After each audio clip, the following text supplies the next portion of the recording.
Hey everybody, this is Jamie Pate. Welcome to the channel. Got a 2-for-1 today. This video's got two things going on with it, so let's get started. Okay, on my workspace, 49 and Market, Terracotta just happened to show up. I don't even know how it happens. No, seriously though. I ordered it from ScrapbookCom. And super happy to have this in the house.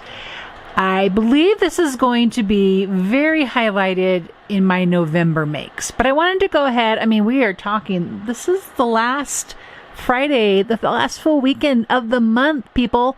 I mean, November's practically here.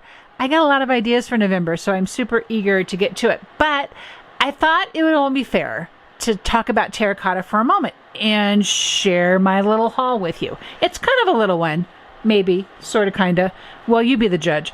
Okay, so the collection pack includes 10 double-sided papers, so there's 2 of each of these. And also, there's always the bonus on the back. I think these can still be used. I got no problem using these. I think that would be really perfectly fine. And then, of course, you have a lovely pattern on the back as well, as always. Obviously, terracotta is the color here to be highlighted. Always love when there is a stripe included. There's just like shades of terracotta going on. And then, of course, these more open patterns that are lovely, lovely for 12 by 12 scrapbookers. But you've seen me, if you even showed up in the last mini album class that I did, I used a 49 and Market collection. I just cut it up. I know it's crazy, but that's what I do. This is beautiful. And on the onset, I just want to cut up the butterfly there and use it somewhere. And I always love this pattern. It's really, really good contrasting pattern. And this one is lovely. I actually got extras of this paper. This one's just paper number 4. Nothing fancy, but paper number 4. And then it has a bit of a canvas kind of background to it. So 2 of those sheets. And this is really moody with this sort of watermark butterfly foliage script thing going on. I love that. These to me are really good mini album covers. And this is a darker canvas textured linen, because that's the other word I wanted to say was linen, sort of pattern going on there. This time I also went back and got the 6x8 paper, and I'm glad I did that. I love having these as well. These come with 3, so if you have a favorite, number 1, this makes a great album, right? If you're thinking gratitude journal, November book, this makes great covers for those. So that's always a great reason to have these same patterns, right? Just in a different size format. And so I just want to share that with you. Oh, and then of course a bonus here at the is this the back or the, let's see here. Okay, so the front has a bonus and the back has a bonus as well. Okay. I have the large stacked storage from ScrapbookCom, and I know the 12 by 12 can't fit in here, but I did store away the Vintage Orchard in one of these, and I'm going to see if this is going to help me really, because I know I'm not like you guys. You know why? I want to use up my papers and my kits and my patterns and my ephemera. I want to use all this up. So that's why I'm not like you. That was a joke, in case you didn't catch that. Okay, so let's go through the ephemera real quick, and this is really where this is going to come in handy for me. So labels are always a fantastic part of the ephemera. You have larger labels too. I'm going to put that there, but I think it's going to belong with that larger kind of label. Tabs are super useful. Great sticky out parts. Tickets for days. I love all the tickets. Whoops, that doesn't go there. That goes there. More tickets. Love them. Great layering pieces. All the time, great layering pieces. So I know I'm just throwing them in here, not even showing them. Forgive me. Great journal cards, which to me goes with these guys here. And so I would put all those together. The tab thing situation here, that could be fun. And that could be interesting for sure. And if you had those all hinged somehow, interesting idea.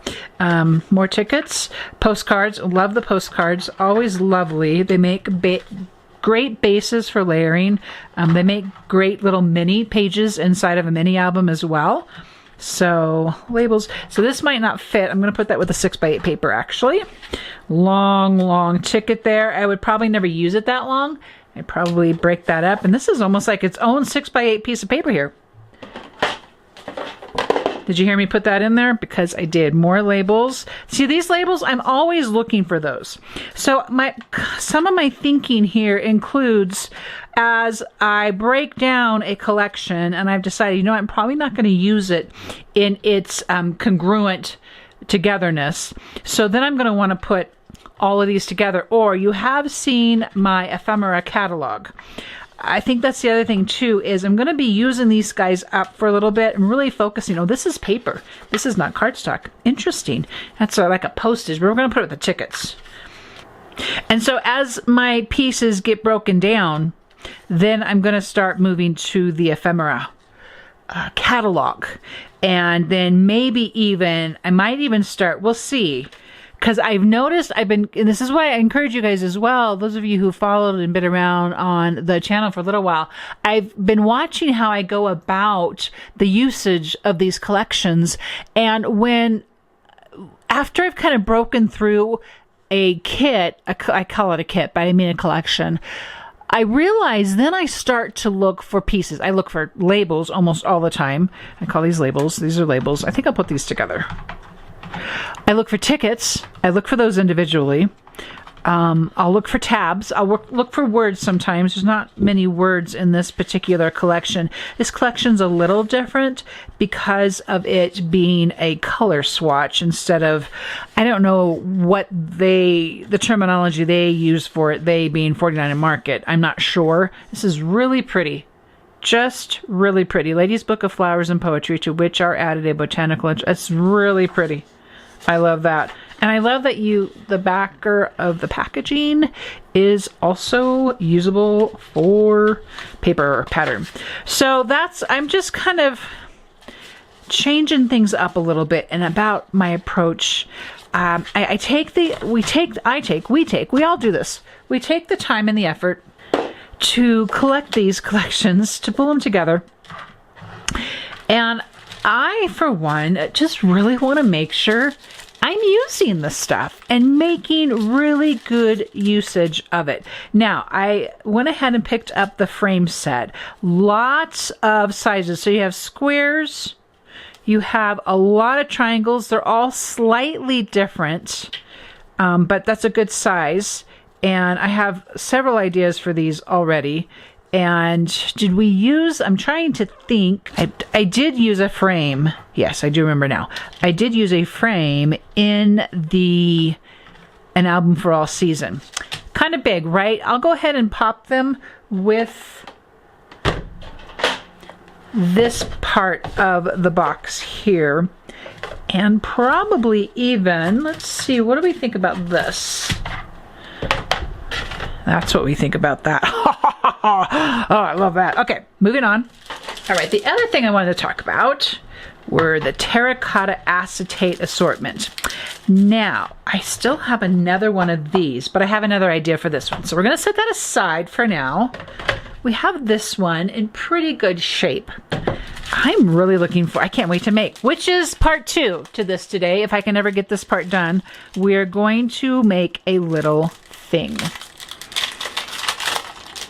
And I have a lot more ideas on the horizon as well. Wow, these are just falling out of here. So, wow, lots of butterflies. Oh, so lovely. And a guide in the back. So, botanicals, leaves, which is a botanical, by the way, flowers, the color swatches, birds, and butterflies is what the acetate assortment is including. I am, for now, going to leave these on here. And also they will stack. Oh, this is a beautiful butterfly, you guys. Look how lovely that is. These are absolutely gorgeous. And the coloring is fantastic. I know it wasn't a butterfly, but I wanted to show it to you. Give you a sample of the flower here. I'm trying to pick up this other butterfly and it doesn't want to cooperate with me. Did I show you this one? Did I show you this one? Oh! Heaven! I'm in heaven! Okay, what I'm going to do with this is it stacks here on this, like just like that. Oh! Okay. Oops. Okay, I think what I'm going to do, I'm going to actually make this a two-parter because we're not done yet and there's a couple things I still want to talk about here. So I think that's what's going to happen today. I like bite-sized videos. I would love to hear from you guys. I do ask fairly often, how do you like the longer play, meaning like 20 plus minutes? Do you like the little bite size so you can get in here, see what's going on, see if Jamie's lost her mind, you know, that kind of thing. Okay, laser die cuts are my friend. And they, for me, also fall in the category of ephemera. I mean, it's obvious ephemera. I believe if we take the time to do just this, go through, sometimes I've left my pieces on this backer sheet. They can kind of get loosey-goosey and I lose them to the floor, to the work tray, to just places. I just don't have them.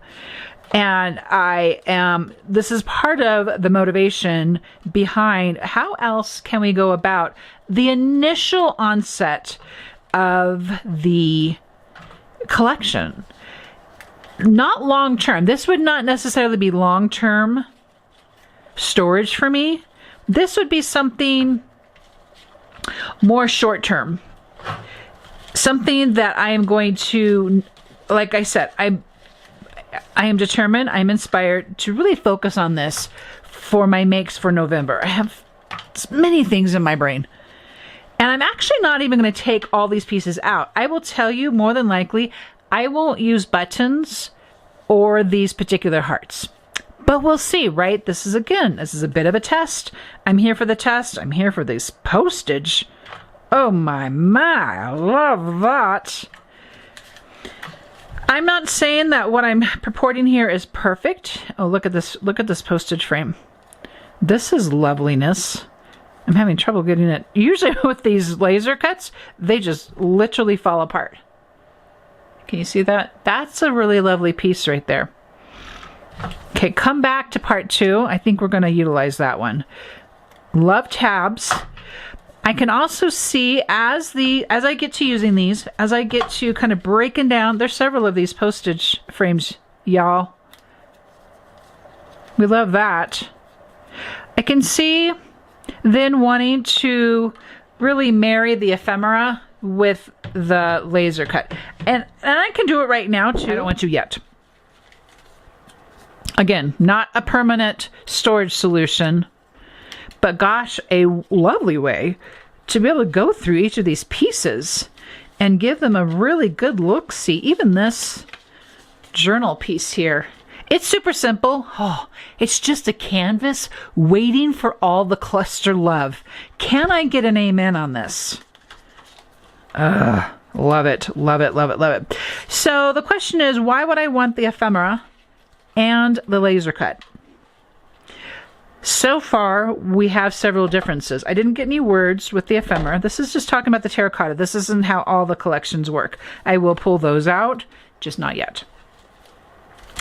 I have words here with the laser. I have botanicals with the laser. I don't have that with my ephemera. I have labels. I have really good size journal spots. Okay?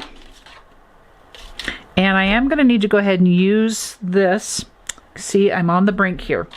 Because initially I want to use this. And you also, so let me finish my thought here. This is why I would get both the ephemera and the laser cut. They're different. With the color swatch, there's only one laser cut, typically in a in a regular collection, there's 2. I almost always only get the botanicals, to be honest with you. The ephemera, I'm here for the labels, for these places to not only have journaling situations going for me, but also great backgrounds for clusters. I realize we have that here too, but we have all these clippy word situations too, which I could pull out and add to my words. Not in the ephemera. So it's not like anything's repeating here. There's not florals in the ephemera. Now, I'm not going to go and take the time to pull all of this out right now. There's quite a bit here, and I need to be a little bit more mindful because I don't want to tear any of the laser cuts either. So just so you know, I come back to part 2 and we will talk about maybe if I did something different with the laser cuts than what I'm doing right now. Something that I do love. So let's talk about this. This is the next thing I want to talk about. The stacked trays, the stack and sort trays. You might think, good grief, Jamie, how many do you have? Well, I have a goodly assortment, but my assortment gets mitigated. Is that the right word? Often. I don't think that's the right word, but it seems like the right word. And I love this, that all this stacks into each other. So I have a set amount of the small and the large. And I actually have, I don't think I shared this when I did the not the tis season, evergreen season. I have all of my collection on these trays. And so you're going to see that played out as we get to the Christmas makes later on in November. So it's not like I have so many of these that every piece of my collection, piece of my ephemera, piece of my laser cuts has one of these. I go through it. I'm not going, for example, here's a great example. Let's name that Summer Porch.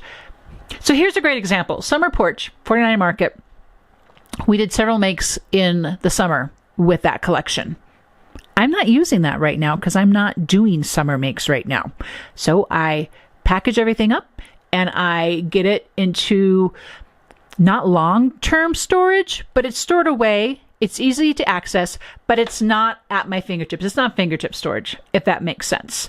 So that's why I have trays at the ready, because I'm always going through, making decisions. I don't have everything out. I can't put my brain around all the 49 Market collections I have. That might not be a really good thing to tout, but I think you understand what I'm saying. We all have a hefty amount of stash. I think sometimes we get a little overwhelmed. I'm wanting to work through that overwhelm, and I'm wanting to use my stuff. I want to use my stuff. Let me know if you have any more questions on that. If I made myself clear, and even how you would do it. I think too, I will also cut this up and go ahead and sort it into these trays as well. Thank you for watching, and thank you for being here and listening to, not only was it a haul and I want to share all the good stuff with you, but to see where currently my thinking is in terms of storing all the loveliness and then making it just at my fingertips available and useful. I had to show you the rub-ons. They are absolutely beautiful.